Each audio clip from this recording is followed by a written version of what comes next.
morning students, myself Shreya Patel. Today we learn chapter number 6 exercise 6.1. Question number 1. In triangle PQR, D is the midpoint of QR. यहाँ पे triangle दिया गया हुआ है PQR. D is the midpoint of QR. D QR का mid point है और PM क्या होगा एल्टीट्यूड और PD D है QR का मिड पॉइंट। यहाँ पे लिखना है PM क्या होगा ट्राइंगल PQR का एल्टीट्यूड, तो यहाँ पे आएगा एल्टीट्यूड।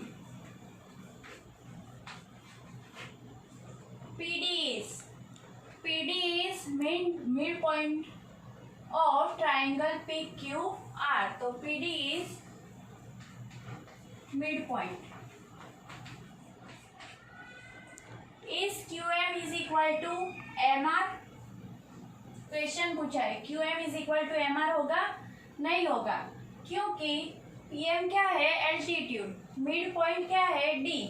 अगर QD is equal to DR पूछा होता तो आएगा आंसर यस, पर हमें क्या दिया गया हुआ है QM is equal to MR, तो आंसर आएगा नो, क्योंकि QM not equal to MR है। Question number 2.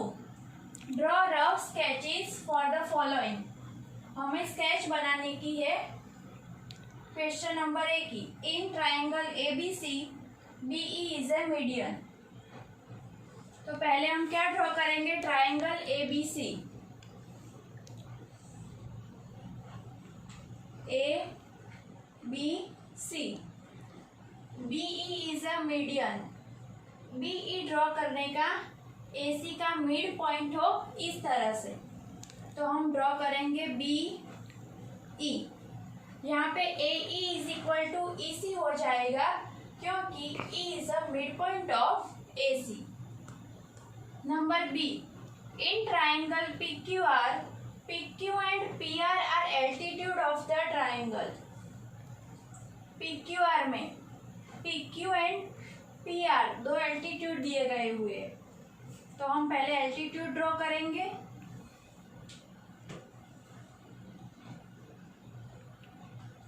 दोनों में क्या कॉमन है P, तो हम पहले लिख देंगे P Q, ये एक एल्टीट्यूड हो गया। दूसरा एल्टीट्यूड PR, ये दूसरा एल्टीट्यूड हो गया। अब QR को ज्वाइन कर देंगे, तो ये क्या हो गया राइट एंगल ट्राइंगल QPR। यहाँ पे PQ एल्टीट्यूड हो गया और QR एल्टीट्यूड हो गया। Question number C. Triangle XYZ YL is an altitude in the exterior of the triangle. यहाँ पे YL एल्टीट्यूड ड्रॉ करना है, पर ट्राइंगल के आउटसाइड यानी कि एक्सटीरियर ऑफ द ट्राइंगल होना चाहिए। तो हम पहले ट्राइंगल XYZ ड्रॉ कर देंगे।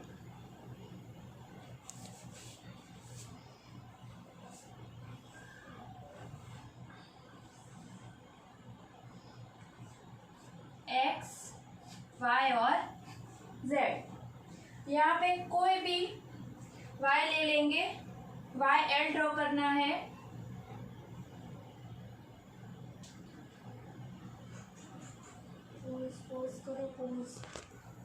In triangle XYZ YL is altitude in the exterior of the triangle. यहाँ पे एक ट्राइंगल ड्रॉ कर दिया X, Y और Z। हम एल्टीट्यूड YL ड्रॉ करेंगे X की साइड को आउटसाइड निकाल कर, तो YL XYZ का क्या हो गया exterior altitude. Question number 3. Verify by drawing a diagram if the median and altitude of an isosceles triangle can be same. यहाँ पे ऑलरेडी दे ही दिया है कि the median and altitude of an isosceles triangle can be same. हमें सिर्फ verify करना है। Isosceles triangle मतलब जिस ट्राइंगल की दो साइड सेम हो उसे बोलते हैं आइसोलेसिस ट्राइंगल। तो हम पहले आइसोलेसिस ट्राइंगल ड्रॉ कर देते। ट्राइंगल ए बी सी जिसकी ए बी और ए सी साइड क्या है, सेम है। अब दिया गया हुआ है the median and altitude of an isosceles triangle can be same. तो हम ए से ए एम ड्रॉ कर देंगे वर्टेक्स ए से। ये ए एम क्या हो जाएगा, B M is equal to M C. तो इस फिगर से हम कह सकते हैं the median and altitude of isosceles triangle can be same. अब new topic, exterior angle of a triangle and its property. Exterior angle दिया गया हुआ है ट्राइंगल का एंड इट्स प्रॉपर्टी हमें लर्न करनी है। यहाँ पे ट्राइंगल ए बी सी है। हम ट्राइंगल की कोई भी एक साइड से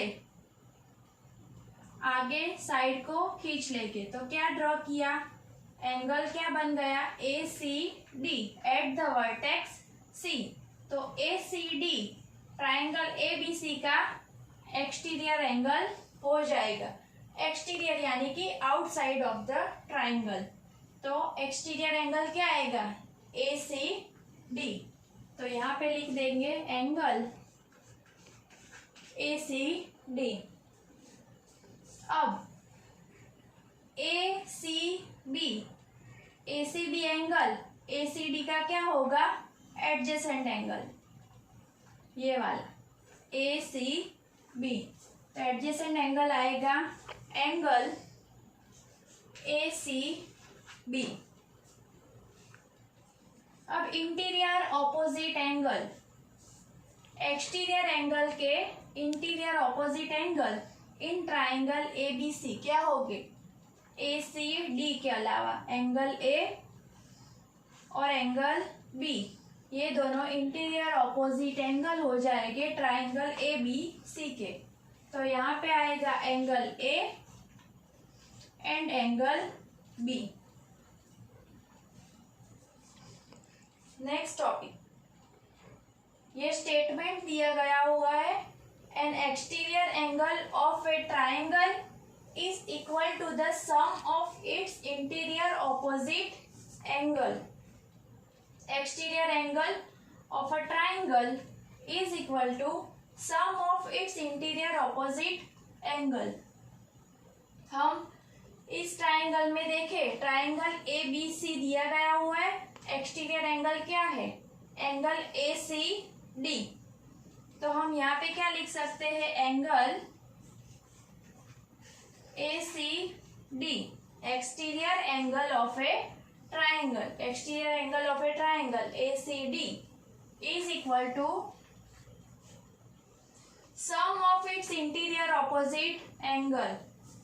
angle A and B, interior opposite angle क्या है, ए एंड बी। तो यहाँ पे क्या आएगा, angle A plus angle B. यहाँ पे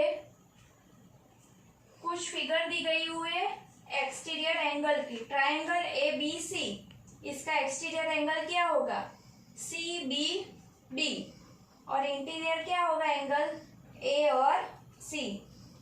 यहाँ पे ट्राइंगल दिया गया हुआ है पी आर क्यू, इसका एक्सटीरियर एंगल क्या होगा, एस पी क्यू, और इंटीरियर एंगल हो गए angle R and angle Q. यहाँ पे ट्राइंगल ए बी सी, इसके एक्सटीरियर एंगल क्या हो गए, बी सी डी, और इंटीरियर एंगल हो गए एंगल ए एंड बी। इसको इस तरह से लिखना हो तो exterior angle of a triangle A B C क्या आएगा, angle C B D is equal to angle A plus angle C. इस ट्राइंगल में ट्राइंगल का एक्सटीरियर एंगल है angle S P Q is equal to angle R and angle Q. Triangle A B C में exterior angle B C D is equal to angle A plus angle B. Exterior angle of triangle की property हमने सीखी। Exterior angle is equal to sum of interior opposite angle.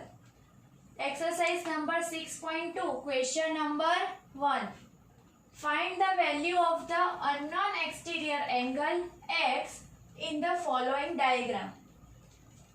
इस सब diagram में exterior angle x दिया गया हुआ है, हमें इन सब की वैल्यू फाइंड करने की है। हमारी फॉर्मूला क्या है? Exterior angle is equal to sum of interior opposite angle. First number, यहाँ पे एक्सटीरियर एंगल है x और इंटीरियर ऑपोजिट एंगल है 50 और 70। तो यहाँ पे क्या करने का? Exterior angle x is equal to sum of interior opposite angle. Interior angle क्या है? 50 plus 70। Angle x is equal to 50 plus 70, 0, 5 plus 7, 12। Exterior angle x कितना मिल गया? 120। सेकेंड नंबर सम, यहाँ पे एक्सटीरियर एंगल दिया गया हुआ है x और इंटीरियर एंगल है, इंटीरियर ऑपोजिट एंगल है 65 और 45। यहाँ पे भी क्या होगा? Exterior angle is equal to sum of interior opposite angle. तो angle x is equal to interior opposite angle 65 plus 45, 65 plus 45। Angle x is equal to 5 plus 5 10, 1 is carry forward, 4 plus 6 10 plus 1 11, 110। Some number 3, यहाँ पे exterior angle x है और interior angle है 30 और 40। तो यहाँ पे भी क्या होगा? Exterior angle is equal to sum of interior opposite angle. Angle x is equal to 30 plus 40,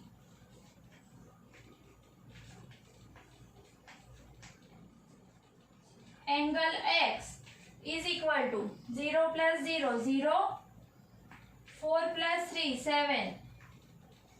exterior angle value, exterior angle x क्या मिल गया? 70। सम नंबर 4, यहाँ पे भी एक्सटीरियर एंगल x की वैल्यू फाइंड करने की है। इंटीरियर ऑपोजिट एंगल 60 और 60 दोनों सेम है, तो यहाँ पे exterior angle x is equal to sum of interior opposite angle 60 plus 60। Angle x is equal to 0 plus 0 0, 6 plus 6 120। तो एक्सटीरियर एंगल की वैल्यू क्या मिल गई? 120। Sum number 5, exterior angle x, interior opposite angle 50 50, यहाँ पे भी सेम दिए गए हुए। Exterior angle x is equal to sum of interior opposite angle. Interior opposite angle क्या है? 50 और 50, 50 plus 50। Angle x 0 plus 0 0, 5 plus 5 10। Exterior angle value is 100। Sum number 6, exterior angle x और इंटीरियर ऑपोजिट एंगल 30 और 60 है। तो angle x exterior angle is equal to sum of interior opposite angle. Angle x is equal to 30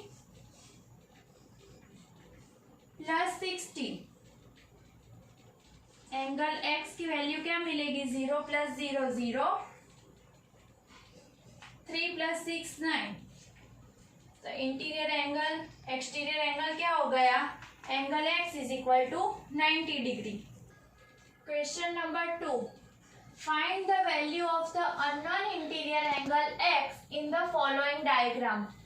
question 1 में हमने क्या किया? Exterior angle find किया. अब क्वेश्चन 2 में क्या करने का है? इंटीरियर एंगल फाइंड करने का है. इसी फॉर्मूला का यूज करके exterior angle is equal to sum of interior opposite angle. यहाँ पे एक्सटीरियर एंगल की वैल्यू दी गई हुई है ऑलरेडी 115 और इंटीरियर एंगल है 50 एंड x. तो हमें यहाँ पे x की वैल्यू फाइंड करने की है. Exterior angle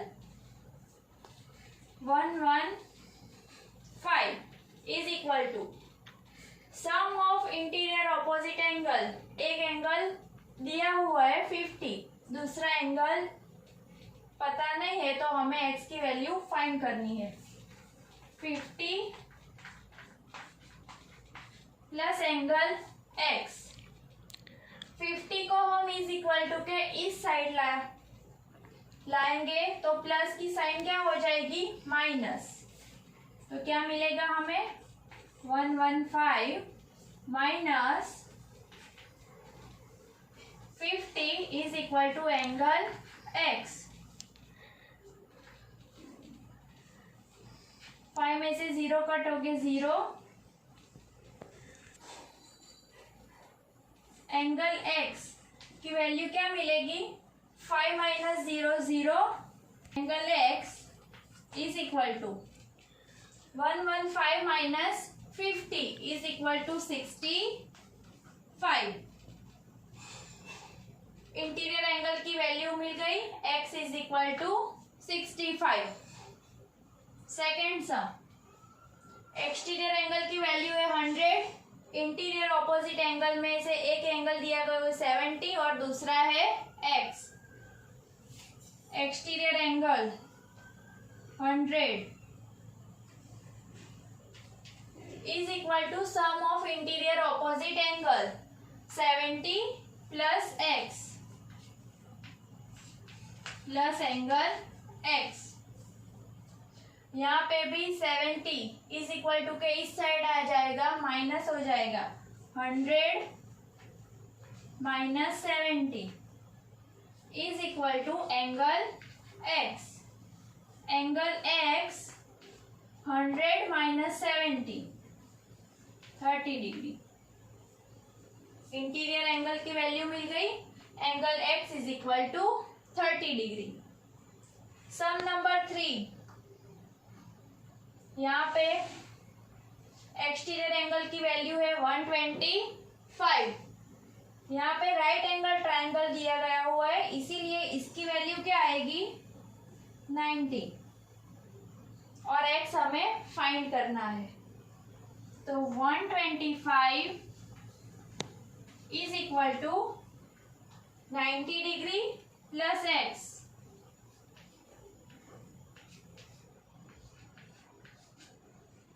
ninety is equal to के इस साइड आ जाएगा 125 minus 90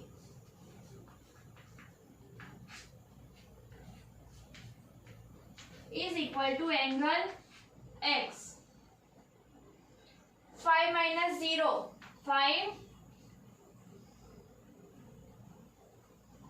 125 minus 90 35 degree. Angle x is equal to 35 degree. Start. Angle x is equal to 35 degree. यहाँ पे इंटीरियर एंगल क्या मिल गया? 35 डिग्री. राइट एंगल 90 और 35. एक्सटीरियर एंगल की वैल्यू हमें मिल जाएगी 125. इसीलिए कह सकते हैं exterior angle is equal to sum of interior opposite angle. हम इन दोनों इंटीरियर एंगल का सम करेंगे तो हमें एक्सटीरियर एंगल की वैल्यू भी मिल सकती है. इस सभी सम में हम इंटीरियर एंगल का सम करेंगे तो एक्सटीरियर एंगल की वैल्यू भी हमें मिल सकती है। यहाँ पे 65 प्लस 50 करेंगे तो 115 मिल जाएगा। यहाँ पे 70 और इंटीरियर एंगल क्या मिल गया 30, तो 70 प्लस 30 एक्सटीरियर एंगल की वैल्यू मिल गई 100। यहाँ पे 90 प्लस 35, 90 प्लस 35 क्या हो जाएगा 125। तो हम इंटीरियर एंगल का सम करेंगे तो हमें एक्सटीरियर एंगल की वैल्यू 125 मिल जाएंगी।